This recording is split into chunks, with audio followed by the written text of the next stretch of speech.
Bonjour à tous. Donc, mon nom est Emmanuelle Van Udenoven. Je suis la directrice des ventes pour la région chez Untouchables Recruitment Agency. Et ceci est notre troisième événement des French Weeks, notre événement hybride online et offline, en partenariat avec Avenir Emploi et Sarah Aile-Fida, pour ceux qui ne la connaissent pas encore.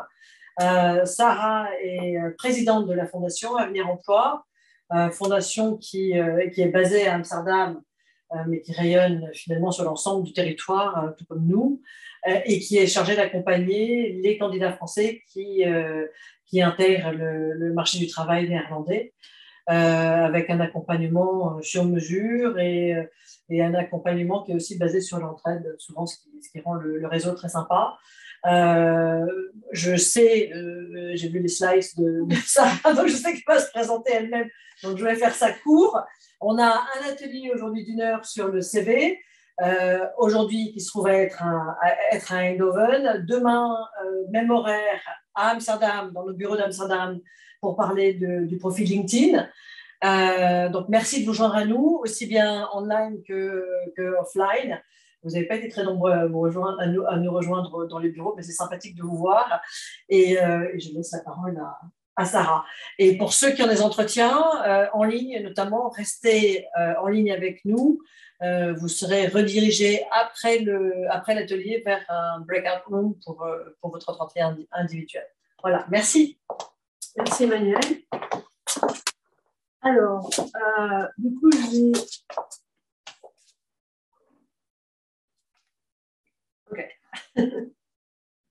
donc, je vais me présenter en fait, voilà. Ça sera, je ferai les deux en même temps, la Fondation et moi. Donc, bonjour à tous et à toutes.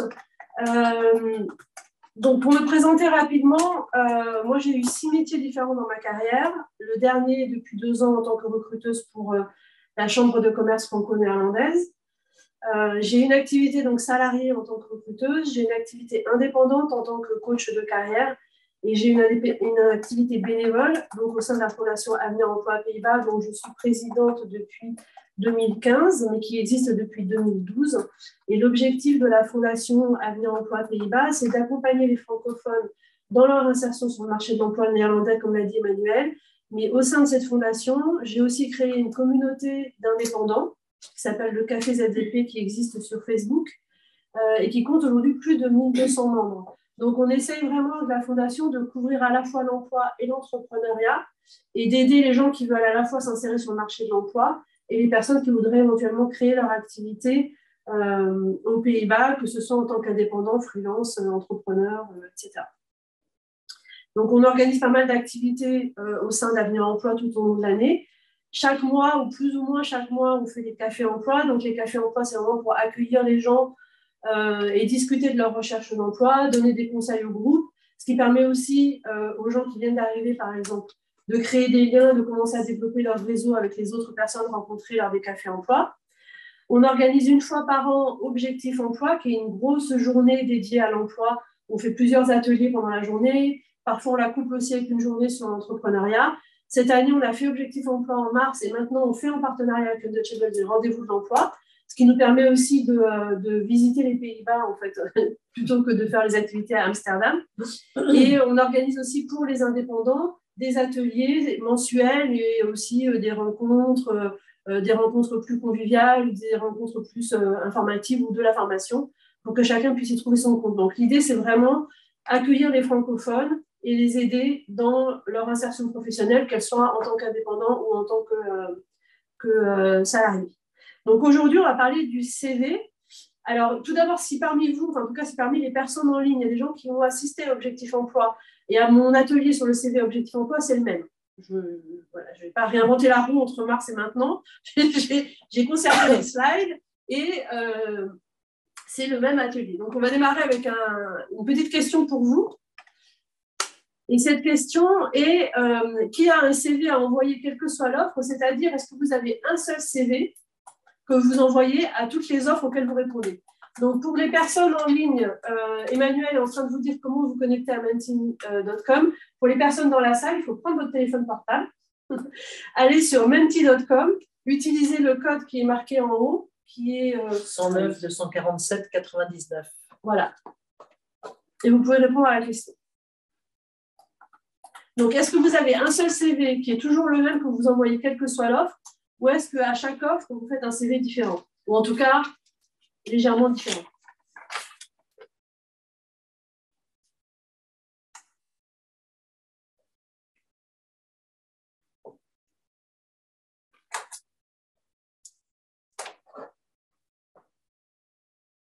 Là, on me dit en ligne, oui, mais la lettre de motivation fluctue dans un premier temps, et une autre réponse est toujours le même CV.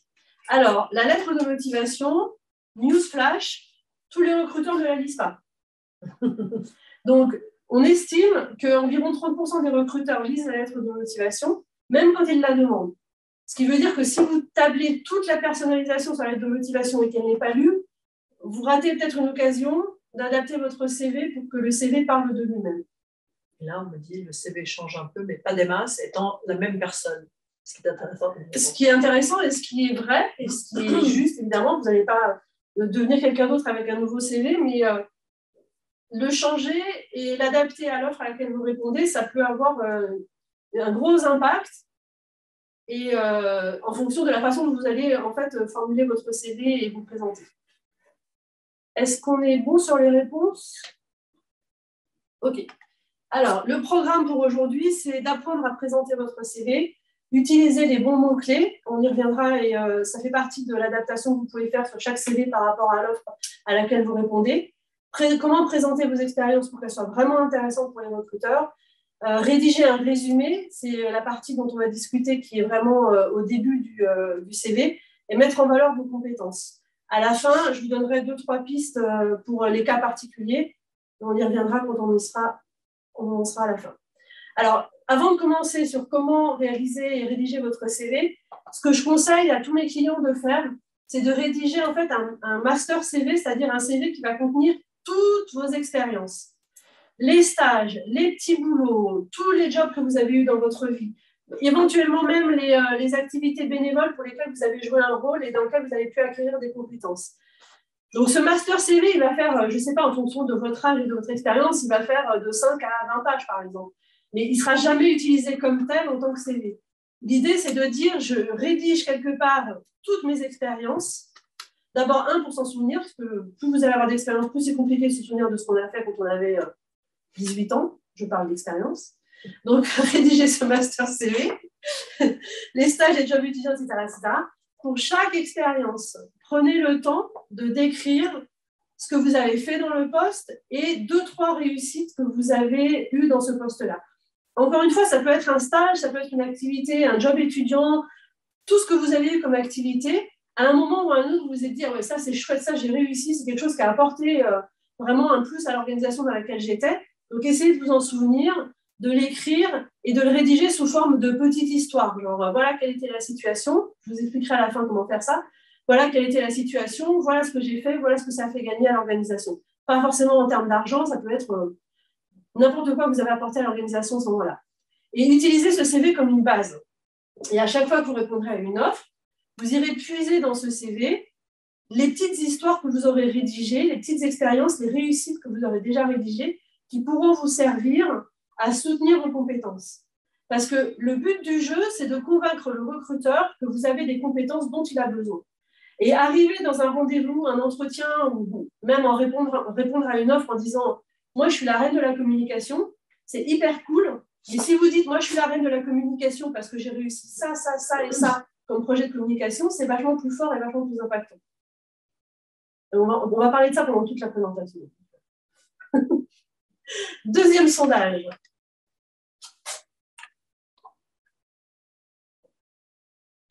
Donc, toujours sur menti.com et toujours le même code. Combien de pages pour votre CV? Donc, je sais qu'il y a des gens dans la salle qui connaissent déjà la réponse. Pour ceux qui hésitent ou pour ceux qui sont encore en France, 1 page max, 2 ou 3 pages, ou jusqu'à 2 pages maximum. Bon, après, s'il y a des gens qui mettent 5 ou 6 pages, c'est encore autre chose. Je ne l'ai pas mis dans le choix. J'ai une question qui est, est-ce qu'un recruteur peut trouver pertinent le fait de faire figurer une expérience il y a 15 ans? Ça dépend de l'âge qu'on a, et ça dépend de l'expérience qu'on a, et ça dépend le lien entre l'expérience d'il y a 15 ans et le job qu'on est en train de chercher actuellement, et le fait que cette expérience est ou pas périmée. Si vous étiez comptable il y a 15 ans, aujourd'hui, votre expérience, elle a plus grande valeur sur le marché. Si vous étiez dans le marketing il y a 15 ans, vous n'avez pas fait du tout de marketing digital, ça va être compliqué aussi. Donc, ça dépend vraiment, vraiment du poste. Si vous étiez dans les ventes il y a 15 ans, il y a probablement des tas de choses que vous savez encore faire dans les ventes. Donc, ça dépend vraiment du poste et du lien que vous allez pouvoir créer entre cette expérience et le poste auquel vous êtes en train de répondre. Est-ce qu'on est bon sur les... Donc, j'imagine que... Alors, je vais imaginer que les 8 personnes qui disent une page max, soit sont encore en France, soit viennent tout juste d'arriver aux Pays-Bas. Juste wild guess. We can go to the next. Yeah. Alors, pourquoi je dis ça? Parce que c'est un truc, quand on fait les cafés emploi, c'est une des premières choses qu'on me dit. Les gens m'envoient leur CV sur une page en essayant de tout faire tenir. Même après 15 ans d'expérience, ils sont en train de serrer, d'écrire encore 8, être sûr que tout tient bien sur une page et que ça ne déborde pas. Alors, sachez que le nombre de pages de votre CV, alors aux Pays-Bas, d'une part, 2 pages, c'est complètement habituel et il n'y a aucun problème. Et d'autre part, la longueur du CV dépend aussi de votre expérience. Si vous avez une expérience de 15 ou 20 ans, vous postulez sur des postes de CEO, CFO, etc., et que vous faites 3 pages, je pense que personne ne va vous en vouloir. Si vous sortez de la fac, que vous avez 3 jobs étudiants et que vous avez un master, vous avez fait 2 stages, et que vous faites un CV de 3 pages, même de 2 pages, on va dire, OK, bon. Donc, le truc, c'est vraiment de réfléchir quelle est la pertinence de tout ce que vous avez à dire par rapport à votre expérience et au poste, à l'offre à laquelle vous êtes en train de répondre. Donc, l'apparence du CV, ça, c'est un truc qui rassure beaucoup les gens. Donc, souvent, quand on aborde le CV, les gens sont là, combien de pages? Photo, pas de photo, titre, pas de titre, comment je fais, etc.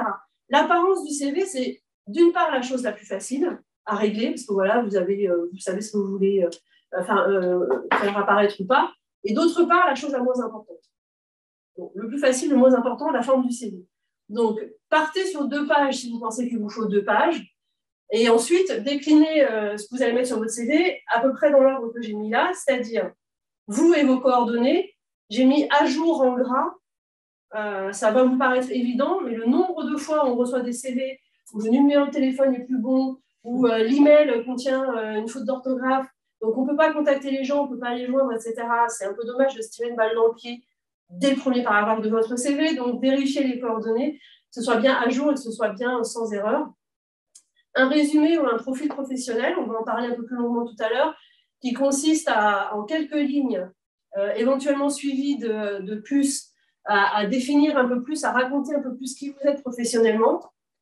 Donc, éventuellement, une liste de compétences et les plus dont je viens de parler. Votre expérience, en ordre antichronologique, encore une fois, ça paraît évident, mais ça va mieux en le disant. Votre formation, sauf si vous êtes tout jeune diplômé, et là, dans ce cas-là, vous pouvez mettre votre formation avant votre expérience, mais si vous avez des expériences professionnelles, elles viennent avant la formation. Vos activités bénévoles et ou vos hobbies ou centres d'intérêt. Donc, cette dernière partie, je vais lui régler son sort rapidement. Si vous n'avez pas d'activité bénévole ou de hobbies, etc., n'en inventez pas. Ça n'a pas de sens d'inventer quelque chose que vous ne faites pas. Si vous en avez, mentionnez les choses qui ont vraiment de l'importance pour vous. L'exemple que je donne toujours, c'est de dire, si vous courez 5 km tous les dimanches, ne dites pas que vous faites du running. Si vous courez des semi-marathons, des marathons ou des trails, dites que vous faites du running. Parce que les recruteurs spécifiquement néerlandais aiment bien savoir qui vous êtes en dehors du travail. Ils aiment bien savoir à qui ils ont affaire, qui est la personne. Et en l'occurrence, vos activités bénévoles et vos hobbies en disent beaucoup sur qui vous êtes. Donc, n'hésitez pas à les utiliser, mais encore une fois, uniquement si ça a du sens pour vous, si c'est quelque chose dont vous pouvez parler, si c'est quelque chose que vous pouvez partager avec quelqu'un, mentionnez-le. Si vous n'avez pas de hobbies qui vous motivent à les mentionner, par exemple, le nombre de CV qu'on reçoit qui mettent comme hobbies lecture, cinéma, ouais. Lecture, cinéma, cuisine, par exemple, ça. Alors, ça n'apporte pas grand-chose, en fait. Donc, essayez de mettre des choses qui sont vraiment pertinentes pour vous. Ah oui, une question qu'on me pose aussi souvent, photo, pas photo sur le CV, c'est un choix personnel. Donc, c'est-à-dire qu'aux Pays-Bas, ce n'est pas interdit comme ça l'est dans les pays anglo-saxons. Donc, vous pouvez mettre une photo. Si vraiment vous ne voulez pas en mettre, n'en mettez pas. Mais de toute façon, le recruteur va aller vous checker sur LinkedIn. Et sur LinkedIn, si vous n'avez pas de photo, votre profil n'est pas complet. Donc demain, je vous expliquerai l'intérêt d'avoir un profil complet. Pas mal de transition. Elle est bien, hein, t'as vu le tissé, ouais, je suis assez fière de moi. Donc, le résumé, le profil professionnel dont on va parler, est-il un résumé de votre CV? Oui, non ou je ne sais pas. Autrement dit, est-ce que vous reprenez vos expériences, etc., mais en forme condensée, genre, je fais tout tenir dans le 4 minutes.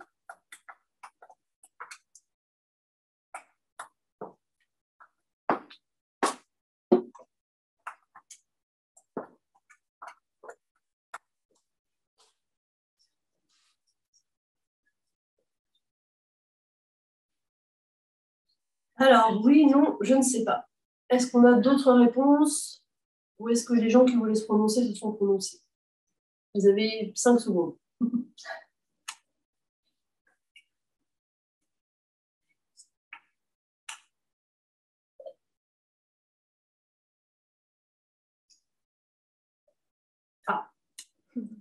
Ah, le oui fait une remontée en force. Il était au fond, mais là, il est remonté. Ok, on va arrêter là. Donc, oui, non, je ne sais pas. Le oui et le non sont à égalité. Et 3 personnes ont dit qu'elles ne savaient pas. Alors, le résumé, le profil professionnel est-il un résumé de votre CV? La réponse est non. Ce n'est pas la peine de reprendre les informations que vous avez déjà données par la suite, en fait.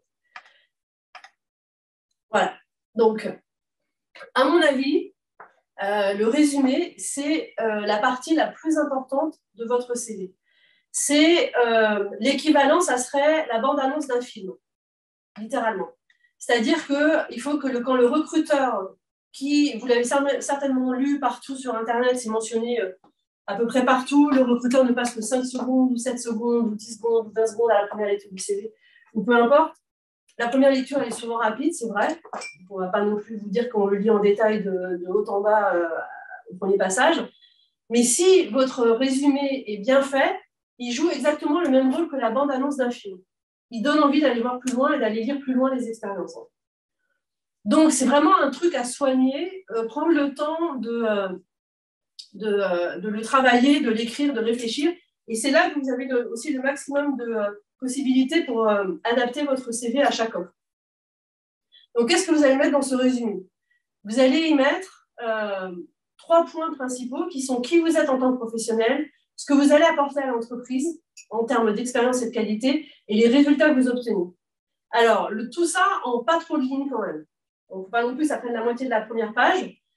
Donc, il faut vraiment être concis et essayer d'aller à l'essentiel. Donc, en général, quand je dis ça, les gens me disent « Oui, mais c'est ce que je mets dans mes lettres de motivation. » Et donc, je vous répète, les lettres de motivation ne sont pas toujours lues. D'où l'intérêt de soigner l'entrée de votre CV.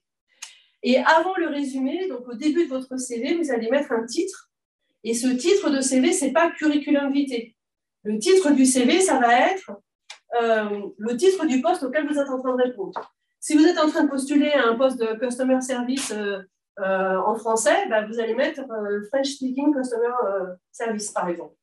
Donc, vous allez vraiment mettre un titre. L'intérêt du titre, du résumé, en plus de dire qui vous êtes professionnellement, c'est de vous permettre de commencer à utiliser des mots-clés. Ces mots-clés, c'est ce que vous allez repérer dans l'offre à laquelle vous êtes en train de répondre. Donc, dans l'offre, il y a un certain nombre de mots-clés qui vont apparaître, que vous devez identifier. Par exemple, ça peut être communication, ça peut être français si on cherche quelqu'un qui parle français, ça peut être de l'expérience, des compétences. Et tout ça, vous allez pouvoir les réutiliser déjà dans le titre du CV et ensuite dans le résumé. Donc, je vous ai mis un extrait enfin, pas un extrait, je vous ai mis un exemple d'un petit résumé qui dit pas mal de choses sur la personne. Donc, si c'est quelqu'un qui répond à un poste, par exemple, de sales manager ou de sales representative ou quelque chose comme ça, voilà ce que quelqu'un pourrait écrire pour se résumer en haut. Quel est l'intérêt de ce résumé-là? Qu'est-ce qui apparaît dedans qui peut servir de mots-clés? Par exemple, Customer Relationships, ça c'est important. Support Sales Growth, ça c'est important aussi. Creative Sales Professionals, c'est aussi quelque chose d'important. Ça veut dire que c'est quelqu'un qui va peut-être avoir des idées un peu innovantes pour comment vendre ou comment aller démarcher les clients, comment les trouver, etc. Donc, et après cette première phrase qui va dire un peu qui est la personne professionnellement, vous avez une deuxième phrase qui va dire voilà ce que je fais, voilà ce que je sais faire. Après, vous avez une phrase qui dit, voilà le nombre d'années d'expérience que j'ai, et dans ces expériences, dans ces années d'expérience, j'ai été face à face avec des clients. Et la dernière phrase dit, qu'est-ce que j'apporte à l'entreprise? Je dépasse régulièrement les cibles qu'on avait fixées. Donc, vous avez 1, 2, 3, 4 phrases. Et en 4 phrases, vous savez à qui vous avez affaire comme professionnel. Donc, vous vous dites, OK, je cherche quelqu'un qui est créatif dans son approche, qui est capable de développer des choses nouvelles sur des stratégies ou des services, qui a l'habitude de la relation client, y compris en face à face, et qui, de manière générale, dépasse les cibles, les objectifs qu'on lui a donnés. OK. J'ai envie de savoir comment cette personne a acquis son expérience, le genre d'expérience qu'elle a eu, le genre d'entreprise dans lequel elle a travaillé. J'ai envie de savoir si cette personne peut apporter tout ce qu'elle a déjà apporté à mon organisation. Donc, j'ai envie de l'avoir en entretien. Parce que n'oubliez pas que l'objectif du CV, quand vous l'envoyez, ce n'est pas de décrocher le job. L'objectif du CV, c'est de décrocher un entretien. Et c'est l'entretien qui va faire qu'après, vous allez continuer la conversation avec l'entreprise, la relation avec elle, et qu'éventuellement, peut-être à un moment, on vous fera une offre et on vous proposera de vous embaucher. Le CV ne va pas vous donner le job. Le CV va vous donner l'entretien qui potentiellement débouchera sur une offre. Est-ce qu'on a des questions? Oui, j'ai des réactions en ligne. La première de Jérémy, peut-on donc faire des répétitions entre CV et lettre de motivation si celle-ci a des chances de ne pas être lue? Alors, la lettre de motivation, vous avez un peu plus de place que vous avez là sur le résumé du CV. Et l'intérêt de la lettre de motivation, c'est aussi d'entamer la conversation avec le recruteur. Donc, de finir avec ce qu'on appelle un call to action, en bon français, je suis désolée de l'utiliser, voilà, qui consiste à dire au recruteur, par exemple, il y a seulement un certain nombre de choses que mon CV et ma lettre de motivation peuvent vous dire sur moi. Et je suis disponible quand vous voulez, on se rencontre pour discuter et aller plus loin dans la façon dont je peux vous expliquer ce que je peux apporter à votre organisation. Quelque chose dans le genre. Et j'ai d'ailleurs toujours sur le même sujet quelqu'un qui visiblement est de ma famille, qui s'appelle Mathilde Collard, qui dit pourquoi les recruteurs exigent-ils encore parfois une lettre de motivation si celle-ci n'est pas lue dans la majorité des cas? Alors, je ne suis pas les recruteurs, je suis moi toute seule. Moi, je ne demande pas de lettre de motivation.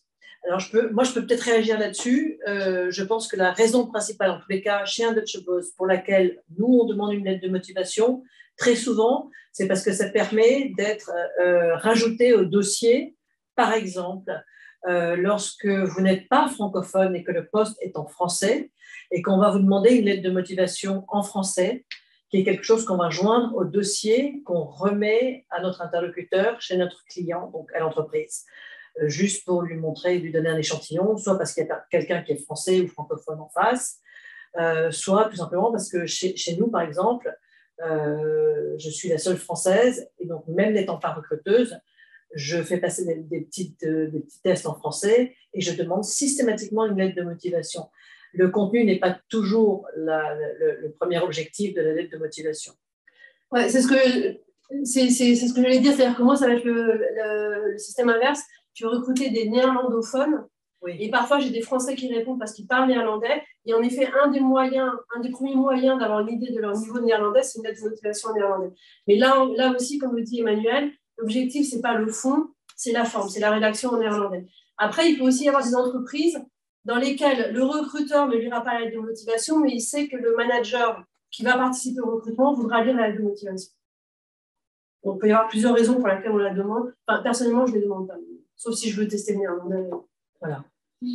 On a visiblement quelqu'un qui me dit qu'il se demande si on est sur les mêmes slides. Donc, juste pour être certain, nous sommes sur la slide sur le résumé. Donc, si vous n'êtes pas sur ce slide-là, faites peut-être un refresh sur votre ordinateur. Parce que moi, c'est la slide que j'ai aussi bien sur l'ordinateur que sur l'écran. Elle est sur tous les écrans, oui. Ouais. Donc, là, je vais changer de slide peut-être pour scaler. Peut-être ou pas. Derrière les slides. Ah, on a de nouveau un sondage. Voilà. Oui. Je mets les gens à contribution.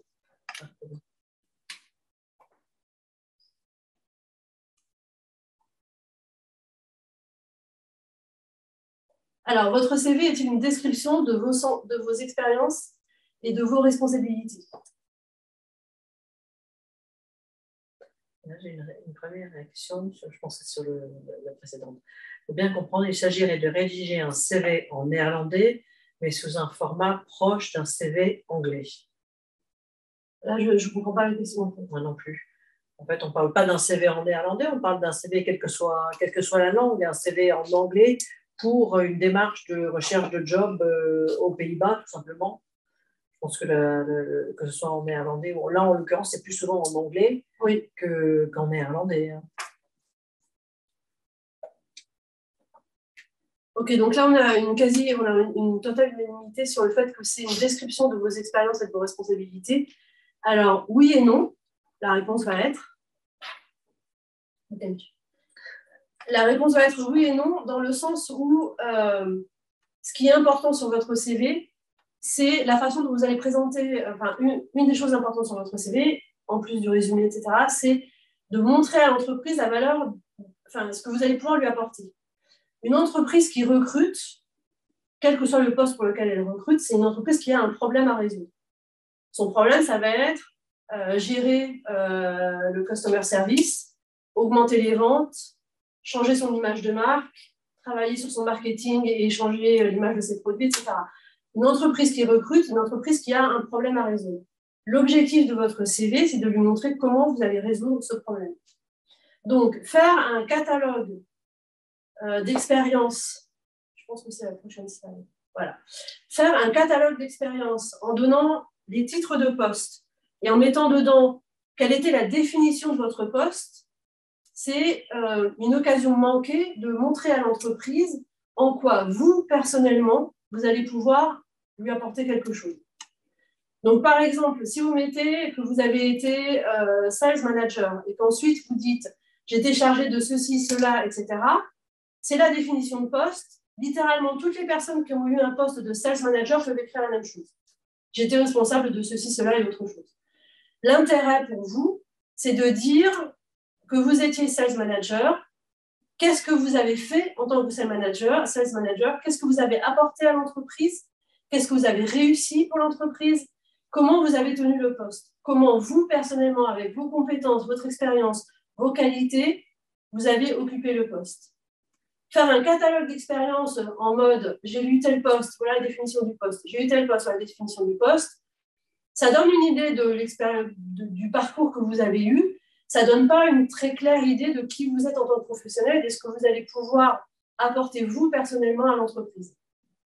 Donc, le CV, c'est en effet le déroulé de votre parcours professionnel, mais d'une part, toutes les expériences n'ont pas la même valeur. Donc, vous n'allez pas passer autant de temps à décrire chaque expérience. Et d'autre part, dans chaque expérience, ce qui est intéressant pour l'organisation, c'est le genre de résultat que vous avez obtenu. J'ai deux commentaires. Un qui est de Jérémy qui dit « Est-ce qu'un CV sur une page est du coup mauvais ?» Mais pour reprendre un petit peu ce que tu avais dit au départ, donc là on a déjà répondu, je crois, à la question. Et la deuxième de Stéphane qui dit « Le modèle d'un CV français n'est pas le même que celui d'un CV anglais ou US », qui effectivement est très vrai, parce qu'en l'occurrence, là, on est beaucoup plus proche du modèle anglo-saxon sur ce qui est attendu aux Pays-Bas. Après, moi, je ne suis pas une experte des CV UK ou US. Hein.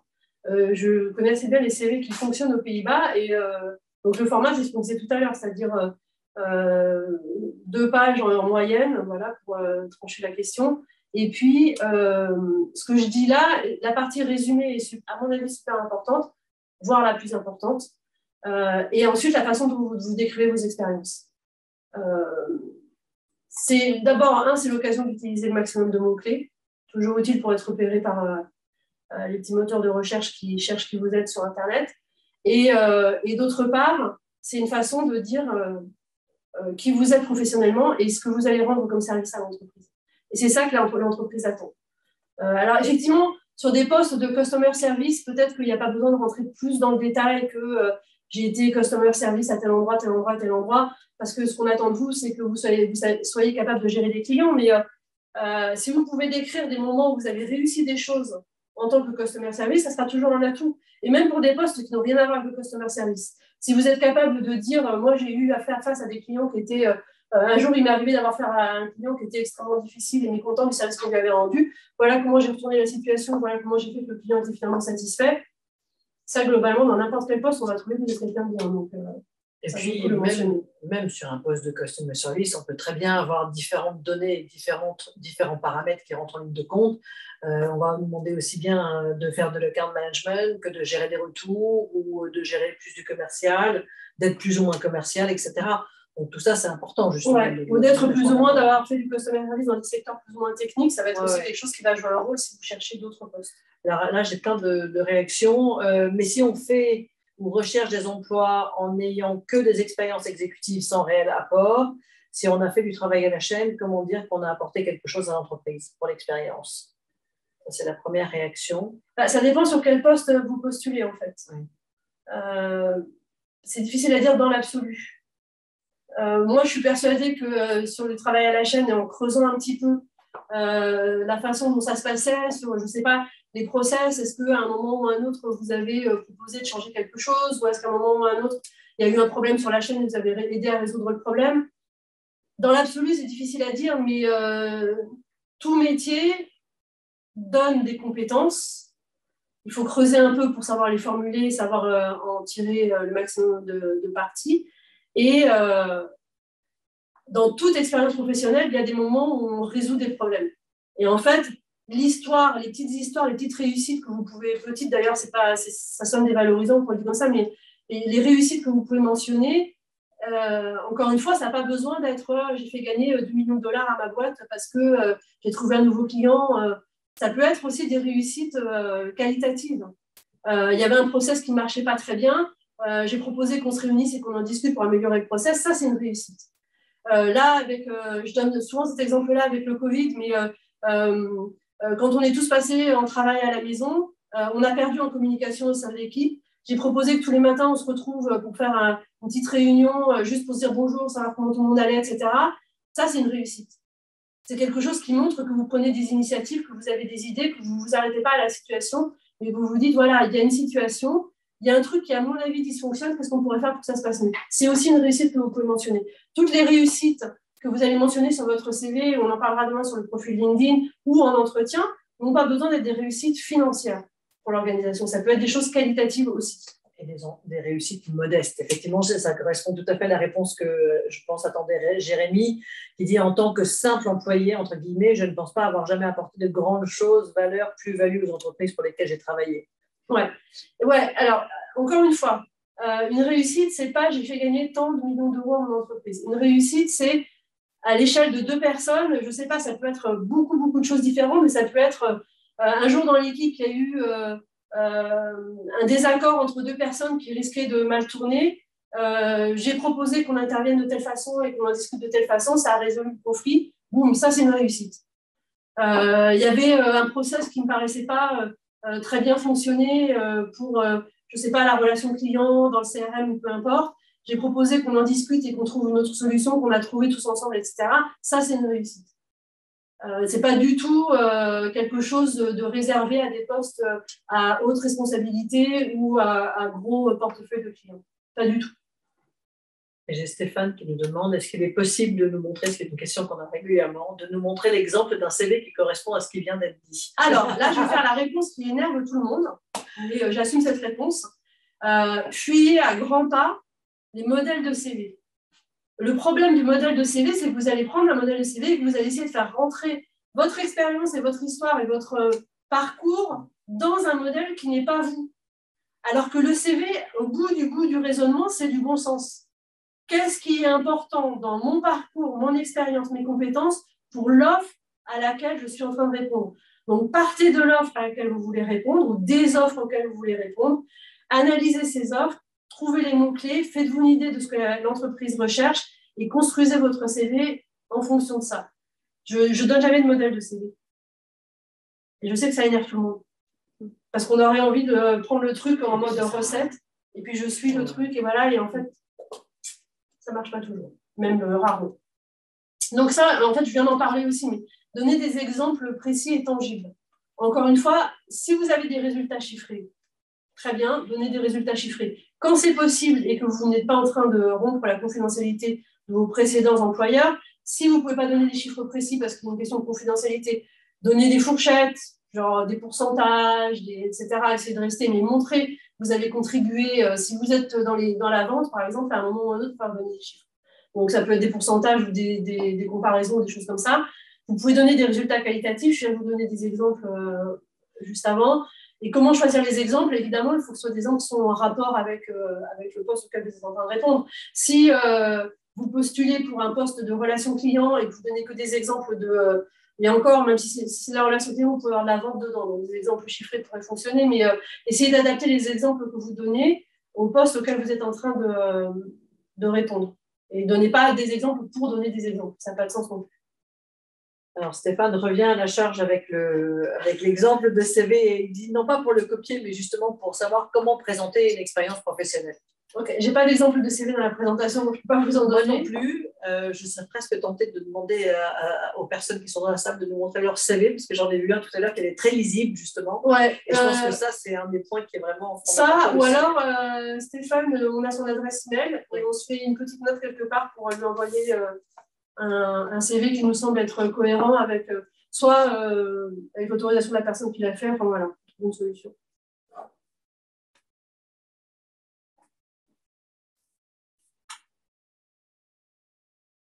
Je ne sais pas quelle heure il est, donc je ne sais pas où j'en suis dans la gestion du temps. Ouais, pas que je donne tout ça non plus, mais bon. Non, non, donc, une fois que vous avez passé tout ce temps-là à réfléchir à comment formuler vos expériences, comment écrire le résumé, etc., et que vous arrivez à la fin du CV, enfin à la fin du CV, là on n'en est pas complètement à la fin, mais voilà, vous devez mentionner vos formations.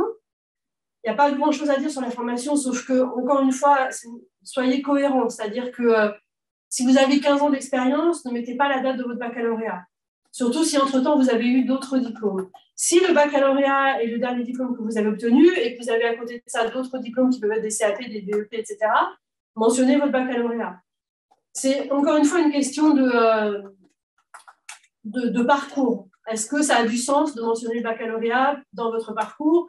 Si ça en a, oui. Si ça n'en a pas, ne le mettez pas et démarrez directement avec des diplômes universitaires ou d'autres diplômes qui ont du sens par rapport au poste auquel vous êtes en train de répondre.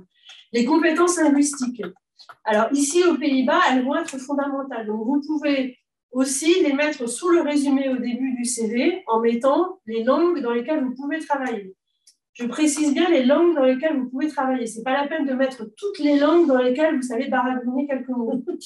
Mettez les langues dans lesquelles vous êtes capable de travailler. À l'exception, je dirais, du néerlandais. C'est-à-dire, si vous n'êtes pas capable de travailler en néerlandais, vous apprenez le néerlandais, vous pouvez dire que vous êtes en train d'apprendre le néerlandais. Simplement parce que ça donne un signal à l'entreprise qu'effectivement, vous êtes aux Pays-Bas, vous apprenez le néerlandais, vous avez l'intention de rester, vous avez l'intention de vous investir dans votre vie ici. Donc voilà. Sinon, en termes de compétences linguistiques, c'est les langues dans lesquelles vous pouvez travailler.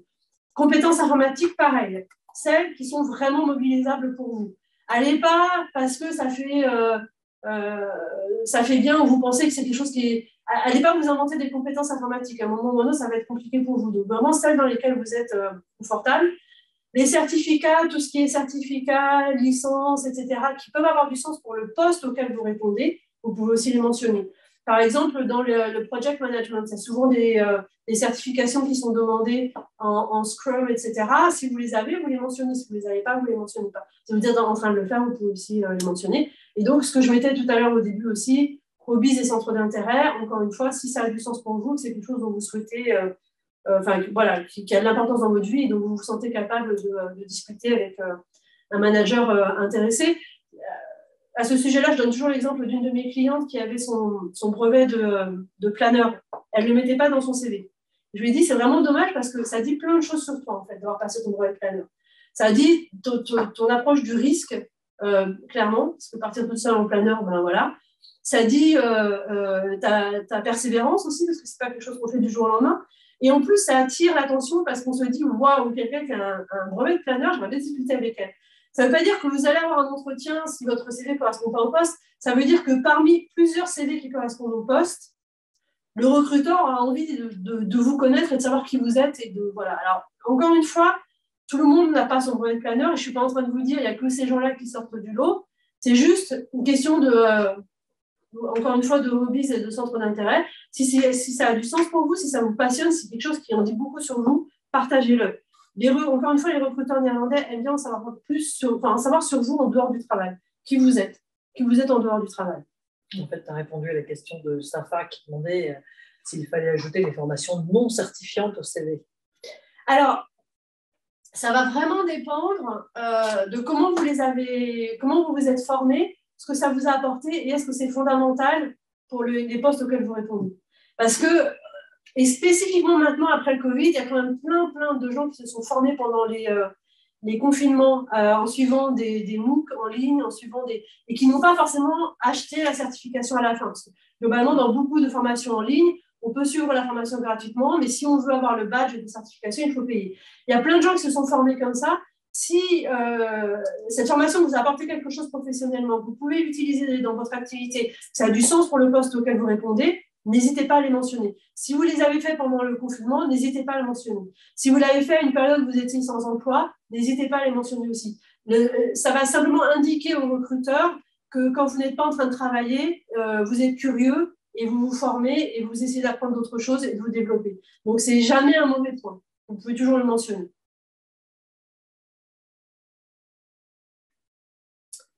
Je crois que c'est le dernier sondage. Oui, c'est le dernier. Ah, celle-là, je l'aime bien. Qu'est-ce qu'un ATS? C'est censé être un nuage de mots. Vous pouvez répondre directement. Si vous n'avez pas à le faire sur Mentimeter, vous pouvez le faire sur le chat, dans le chat.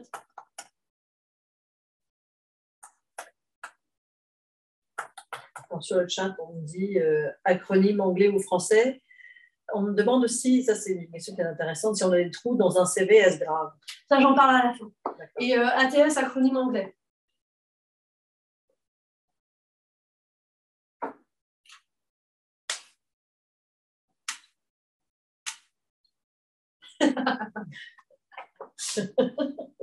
Ouais, c'est possible aussi. Je pense que ça relaie assez bien la réaction de tout le monde. Ouais.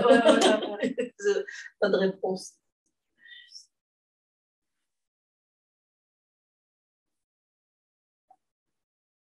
Logiciel de recrutement. Ah, c'est quelqu'un qui soit qui a déjà été discuté avec des recruteurs, soit qui vient de l'RH et du recrutement.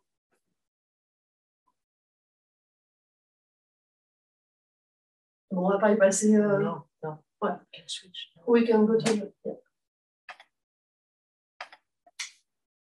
Alors, donc, acronyme anglais, ATS, Applicant Tracking System. C'est juste un petit programme, enfin petit, encore une fois, c'est un programme qui permet de sélectionner, de trier en tout cas, donc, plus que de sélectionner, mais de trier les CV quand ils arrivent dans une entreprise. Donc, par exemple, une organisation qui recrute beaucoup sur une grande échelle ou des agences de recrutement utilise des ATS pour classer les CV. Et l'ATS étant un programme informatique, il est binaire. Il cherche des mots-clés. Les mots-clés sont dans votre CV ou n'y sont pas. Et en fonction de ça, il va proposer les CV aux recruteurs à lire, à regarder et à traiter éventuellement. Ça a un impact sur plusieurs choses. Sur l'apparence de votre CV d'une part et sur les mots-clés. Donc, la lisibilité du CV. Par exemple, les pictogrammes et les échelles de valeur, par exemple, pour dire que vous parlez bien français, utilisez 5 petits points en mettant 4 sur 5, par exemple. Beaucoup d'ATS ne les lisent pas. Donc, il ne verra pas que vous avez... Et si le français, par exemple, est demandé, ou si le néerlandais est demandé, c'est pareil. Hein. Le néerlandais est demandé et vous mettez un petit drapeau néerlandais avec une échelle, avec des points à côté, l'ATS ne le lira pas. Donc, il ne va pas valider votre CV en disant on parle néerlandais. Donc après, chaque ATS a sa façon de fonctionner, chaque entreprise a sa façon de paramétrer, mais possiblement, vous allez passer à côté d'une des demandes de l'offre. Évitez les tableaux, les schémas, les colonnes, etc. Parce qu'encore une fois, c'est possible que l'ATS ne les lise pas. Donc le plus simple possible dans l'organisation de votre CV, le mieux pour les moteurs de recherche. Les mots-clés sont fondamentaux. Donc, quand vous répondez à une offre, vous lisez l'offre plusieurs fois, vous identifiez les mots-clés, et ces mots-clés, vous les utilisez, si possible, à plusieurs reprises dans votre CV, mais de façon naturelle. C'est-à-dire, allez pas à la fin du CV mettre 50 fois les mots relation client parce qu'ils étaient dans l'offre. Utilisez-le de façon la plus naturelle possible, dans le titre du CV, dans le sous-titre si vous en mettez un, dans le résumé, dans les compétences, dans les expériences, etc., utilisez-le de façon la plus naturelle possible, mais utilisez les mots-clés. C'est fondamental pour être repéré. On en parlera demain avec LinkedIn, c'est pareil sur LinkedIn. Si vous n'utilisez pas les mots-clés importants pour les offres auxquelles vous voulez répondre sur LinkedIn, vous perdez l'occasion d'être repéré par des recruteurs. Est-ce qu'à ce niveau-là, ça marche si on utilise PDF ou est-ce qu'il faut mieux que ça soit... C'est pareil, Word et PDF, les deux. Par contre, les images, non. Et PowerPoint, non. Voilà, ouais, non, pas PowerPoint et pas les images. Donc, pas de JPEG, pas de choses comme ça, parce que ça... Est-ce qu'on a des questions sur les ATS ou pas? J'avais, personnellement, j'ai fait mon CV sur PowerPoint. Est-ce que l'ATS va le lire aussi bien qu'un CV sur Word, par exemple? C'est ça que je te disais. Ouais. Très honnêtement, je conseille Word et PDF. C'est le plus sûr pour le faire. Et si vous avez des métiers artistiques et que vous voulez faire démontrer votre compétence artistique, faites-le plutôt dans un portfolio. Évitez les CV aussi qui partent dans tous les sens avec plein de dessins, d'illustrations, etc. Encore une fois, la première lecture d'un recruteur va être rapide. Il faut qu'il ait accès aux informations le plus vite possible. Alors, ça peut être valable pour les ATS comme pour le recruteur humain. Donc, si vous êtes dans des métiers créatifs, c'est différent. Moi, je conseille de joindre un portfolio plutôt que de tout vouloir mettre dans son CV. Mais essayer de garder vraiment la lisibilité est indispensable à la fois pour les programmes et pour le lecteur humain en chaîne. De manière générale, donc, le CV, Jérémy réagit encore une fois, est beaucoup plus importante que la lettre de motivation qui, du coup, semble presque inutile au final. Alors, comme je disais, toutes les lettres de motivation ne sont pas lues, mais quand elles sont lues, il faut qu'elles soient bonnes. Donc, si vous décidez d'en faire une, il faut qu'elle soit pertinente. Si vous décidez de ne pas en faire ou qu'elles ne sont pas demandées ou que vous pensez qu'elle n'est pas demandée et que vous envoyez que votre CV et que vous faites un email du coup pour envoyer votre CV qui soit déjà une petite présentation ou que vous avez, comme dans beaucoup d'entreprises, à la fois on vous demande d'envoyer votre CV et ensuite vous devez tout remplir les différentes cases dans le logiciel de l'entreprise. Donc là, soit on vous demande une lettre de motivation, soit on ne vous la demande pas. Mais si vous la faites, il faut qu'elle soit de qualité, donc qu'elle soutienne en fait votre candidature. Donc dedans, alors, ça va ressembler à ce que vous avez mis dans votre résumé sur votre CV, mais il ne faut pas que ce soit un copier-coller. Alors je sais, c'est pénible, mais c'est comme ça. Si vous faites un copier-coller, voilà, ça n'apporte rien de plus. Donc essayez d'utiliser la lettre de motivation en faisant 3 ou 4 paragraphes dans lesquels vous dites, premièrement, pourquoi vous êtes intéressé par l'offre. Et vous êtes intéressé par l'offre parce que vous avez les compétences et l'expérience qui correspondent à ce qui est demandé. Et vous avez des atouts à faire valoir pour l'organisation à laquelle vous allez apporter quelque chose du fait de votre expérience, de vos qualités, de vos compétences. 3-4 paragraphes maximum, pas trop long. Sinon, encore une fois, il y a un problème de temps consacré à la lire. Et finissez, comme je l'ai dit tout à l'heure, sur un call to action. Tout ce que je dis dans mon CV, dans ma lettre de motivation, c'est seulement un aperçu de ce que je peux apporter à l'organisation. Rencontrons-nous pour en discuter. Ou quelque chose à peu près comme ça. Est-ce que j'ai répondu à la question sur la lettre de motivation? Clairement. Stéphane demande aussi de quelle façon il faut mentionner les langues. Alors, les langues, il y a plusieurs solutions. Soit vous répondez à des offres dans lesquelles la langue est un prérequis. Par exemple, vous allez répondre à une offre French Speaking Customer Service. Là, autant le mettre directement dans le titre du CV, mentionner tout de suite que vous êtes français, que vous parlez français, et remettre éventuellement les langues, donc français, anglais par exemple, sous le résumé que vous aurez écrit. Si ce n'est pas un poste pour lequel la langue est quelque chose qui a un atout, vous pouvez le mettre à la fin, après votre expérience, en disant que vous êtes capable de travailler en telle langue et telle langue.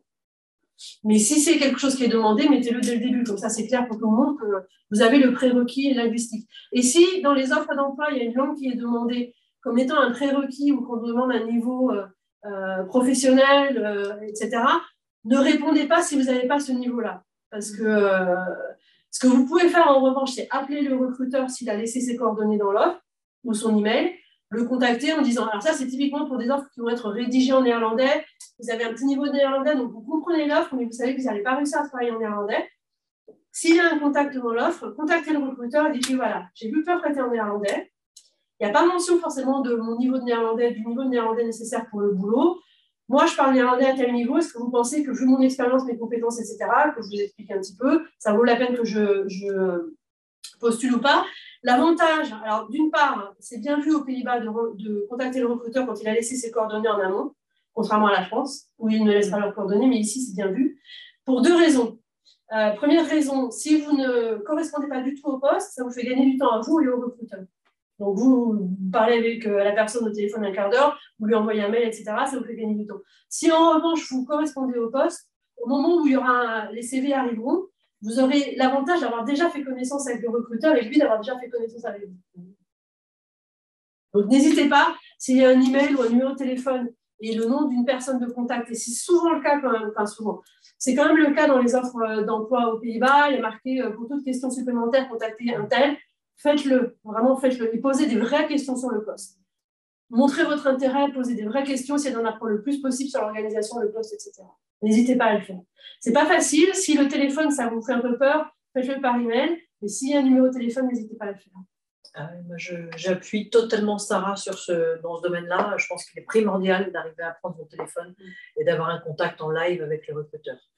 Ne serait-ce que parce que les recruteurs, sur chaque poste, ont des dizaines, voire des centaines de candidatures. Et donc, tout ce qui peut vous permettre de vous différencier complètement. Et sur les langues, sachez une chose, c'est qu'en agence de recrutement, le plus souvent, et moi je sais pour l'avoir fait et avoir établi une politique ici en interne, le modèle de référence, c'est la graduation de langue européenne. Donc, C2, c'est natif ou courant. C1, c'est courant mais pas natif, etc., etc. Donc, cette graduation-là de A1 à C2, elle est importante et elle est importante aussi pour faire gagner du temps aux recruteurs. Parce que quand vous mettez une appréciation qui repose sur aucun test finalement, ça complique un petit peu les choses. On a Jérémy qui revient en nous demandant si jamais il y a une police particulière pour le CV à utiliser. Non. Et est-il également bien vu d'ajouter sur LinkedIn son profil LinkedIn non, pardon. Est-il également bien vu d'ajouter sur LinkedIn ces recruteurs, les fameux recruteurs en référence, pour les contacter? C'est-à-dire les ajouter dans son réseau? Oui, je pense, oui. Ouais. Alors déjà, la conversation LinkedIn, c'est demain. Mais, après, sur LinkedIn, il y a tout un... parmi les professionnels on va dire, du consulting de carrière, il y a tout un débat sur est-ce que dans votre réseau, vous devez avoir des recruteurs ou est-ce que vous devez avoir des gens qui sont spécialisés de votre industrie. Il n'y a pas de réponse 100% efficace à ça. Si la personne sur une offre d'emploi a mis son nom, etc., et que vous avez appelé cette personne, bien sûr, vous pouvez l'ajouter sur LinkedIn. Après, ajouter des gens pour ajouter des gens, ça n'a pas forcément grand sens. Sans compter que la majorité d'entre nous sur LinkedIn ont des réseaux fermés. Donc, même si jamais vous intégrez le réseau de la personne, vous n'aurez pas forcément accès. Exactement. On me demande aussi quel est le discours à tenir dans le cadre d'un appel avant envoi de CV. Donc ça, c'est un petit peu ce que tu disais tout à l'heure sur l'appel avec les recruteurs. Voilà, l'idée, c'est, comme on disait avec Emmanuel, on vous encourage à prendre contact avec le recruteur au téléphone avant de répondre, mais ne le faites pas juste pour cocher la case « j'appelle le recruteur ». Faites votre travail en amont, comprenez l'offre, recherchez l'entreprise et posez des vraies questions au recruteur. Donc, et les vraies questions, ce n'est pas combien je vais gagner et est-ce que je peux travailler à temps partiel. Comme première approche, ça serait même pour des Néerlandais, je suis à direct. Quoique, j'ai des candidats qui n'hésitent pas à me dire avant de te parler, voilà mon salaire et je veux une Tesla comme voiture de fonction. Donc, tout est possible. Mais, véridique, Emmanuel. Et un jeune en plus. Mais poser des vraies questions, on a toujours des questions à poser sur un poste. Que ce soit sur les langues utilisées, sur la façon dont travaille l'entreprise, sur est-ce que tout le monde est rentré au bureau après Covid ou est-ce qu'il y a encore, comment sont structurées les équipes, est-ce qu'il y a encore des gens qui travaillent à la maison ou pas, est-ce que sur le produit de l'entreprise, sur les services qu'elle propose, comment ça se passe, etc. Enfin voilà, posez des vraies questions et présentez-vous en disant voilà, moi je pense que ce poste me correspond pour telle et telle raison.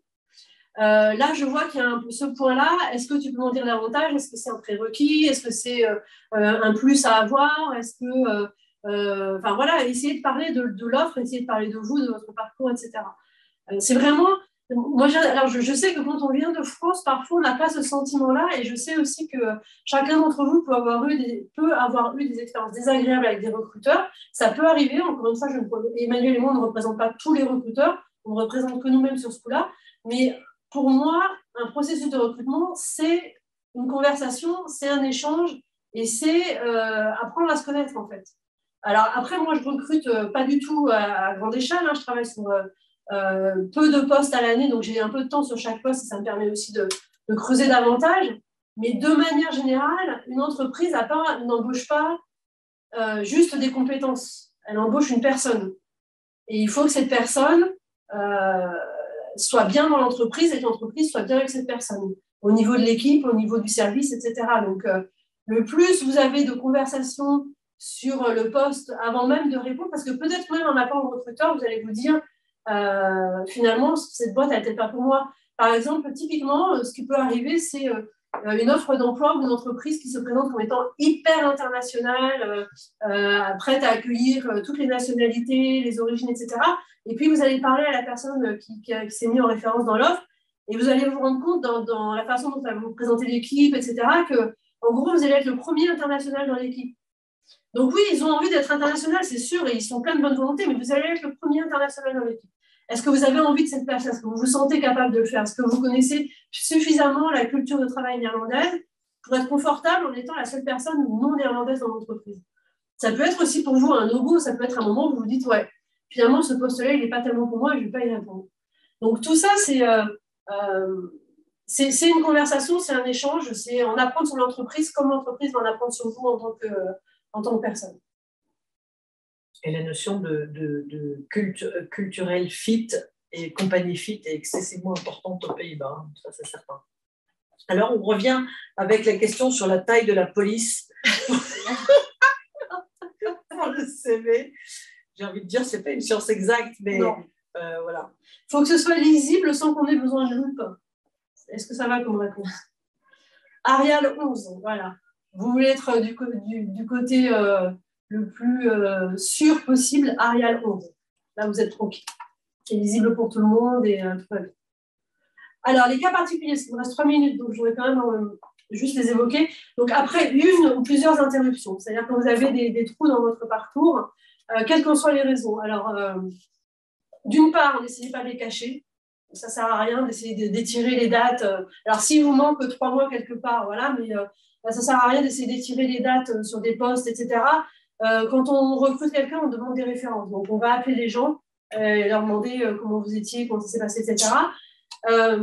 Essayez de régler la question rapidement dans le profil résumé au début, en mettant en avant ce que vous avez fait et surtout ce que vous pouvez apporter à l'entreprise. Essayez de montrer qu'en fait, cette interruption, c'est juste un détail par rapport à tout ce que vous avez comme compétences et ce que vous pouvez apporter à l'organisation. Sachez que selon les pays et les raisons de l'interruption, elles ne sont pas vues de la même façon.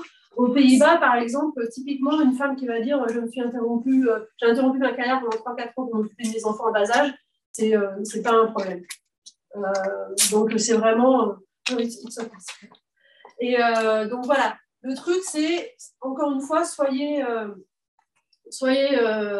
alors, ne vous mettez pas dans une situation inconfortable, c'est-à-dire par exemple quelqu'un qui aurait été absent pour cause de burn-out pendant 6 à 8 mois, vous n'avez pas marqué de burn-out sur votre CV. Donc vous allez dire que vous avez été absent du marché de l'emploi pour des raisons personnelles pendant X temps, même ne mentionnez pas X temps parce que ça met vraiment l'accent dessus, mais vous allez dire quelque chose du type après une interruption pour des raisons personnelles, je reviens aujourd'hui sur le marché de l'emploi avec telle et telle compétence, motivation, qualité, etc., prêt à rendre tel et tel service à votre organisation quand vous m'aurez embauché. Je caricature, mais en gros, ça va être ça. L'idée, c'est vraiment de tourner le truc vers le futur et de ne pas passer un temps infini à expliquer votre absence. Après, en entretien, il peut y avoir des questions sur votre absence, c'est évident. À vous de voir comment vous voulez gérer les réponses. Il n'y a pas de réponse qui marche pour tout le monde. Ça peut être, vous vous êtes expatrié dans un nouveau pays et il vous a fallu du temps pour installer votre famille, que tout fonctionne avant que vous puissiez effectivement retourner à une recherche d'emploi. Ça peut être que vous avez besoin d'apprendre la langue ou d'apprendre une langue pour pouvoir travailler. Ça peut être que vos enfants étaient en bas âge et vous avez pris du temps pour vous occuper d'eux avant de pouvoir travailler. Ça peut être que vous avez été expatrié dans des pays dans lesquels, en tant que conjoint suiveur, vous n'avez pas le droit de travailler. Ça peut être pour longue maladie. Pour longue maladie, vous n'avez pas à donner la raison. La maladie en question, vous n'avez pas à dire j'ai fait un burn-out, j'ai eu un cancer, j'étais malade, etc. Même en entretien, vous n'avez pas à le dire. Donc, vous dites simplement j'ai été absent pour raison personnelle pendant X temps. N'inventez pas un tour du monde si vous ne l'avez pas fait. Si vous avez fait le tour du monde, grand bien vous fasse, vous pouvez le mentionner. Mais voilà, essayez de switcher la conversation et le focus tout de suite sur ce que vous pouvez apporter à l'organisation. Donc peut-être que pendant cette absence, vous avez appris des choses, vous avez fait du bénévolat, vous avez acquis des compétences. Si ce n'est pas le cas parce que vous étiez malade et dans l'incapacité de travailler, n'allez pas inventer des formations que vous n'avez pas suivies. Dites juste, j'ai été absent pour raison personnelle. Aujourd'hui, je suis plus que volontaire pour rentrer sur le marché de l'emploi et mes compétences sont celles-ci, mes qualités sont celles-là et mon expérience parle d'elle-même. D'ailleurs, regardez tout ce que j'ai réussi dans mon expérience professionnelle. Pour la reconversion, ce qui est important, c'est encore une fois de vous tourner vers le poste auquel vous êtes en train de répondre et mettre en valeur les compétences transférables, c'est-à-dire tout ce que vous avez acquis comme compétences précédemment qui sont aussi utiles dans cette nouvelle carrière. Et utiliser le vocabulaire de votre nouvelle industrie. Donc, étudiez les offres d'emploi, étudiez les entreprises, regardez comment elles parlent et utilisez le même vocabulaire pour bien signaler aux recruteurs en fait, que vous savez déjà de quoi vous parlez. Et dernier point, dans les cas particuliers, le job hopping, c'est-à-dire que vous avez eu plusieurs postes pour 5 mois, 6 mois, moins d'un an, 1 an, vous avez souvent changé. Va falloir expliquer pourquoi vous avez fait tout ça. Et il va falloir expliquer sans critiquer les organisations dans lesquelles vous étiez. Ça peut être que l'organisation ne vous convenait pas, ne dites pas ça n'allait pas avec cette organisation. Dites j'ai commencé ce poste, j'ai appris telle et telle chose, mais au bout de tant de temps, je me suis rendu compte que ça ne correspondait pas à ce qu'on m'avait vendu en entretien, enfin à ce qu'on m'avait dit en entretien ou à ce que j'attendais du poste. Du coup, l'opportunité s'est présentée et j'ai décidé de changer, etc. Montrez que vous êtes à chaque fois acteur des changements, que c'est vous qui avez décidé et que vous avez appris, vous en avez profité pour apprendre le maximum de choses dans chacun des postes dans lesquels vous êtes passé.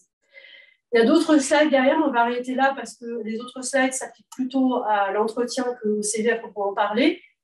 Et j'ai dépassé le temps. Un petit peu. Mais de toutes les manières, alors on m'a demandé dans le chat, et je le redis aussi pour vous, à la fin des French Weeks, notre département marketing enverra le deck de toutes les présentations des 4 événements à tous les inscrits. Donc vous aurez de toutes les manières accès aux présentations et vous les retrouverez tranquillement chez vous et vous pourrez les relire. Et en espérant que ça vous ait aidé. Merci 1000 fois, Sarah.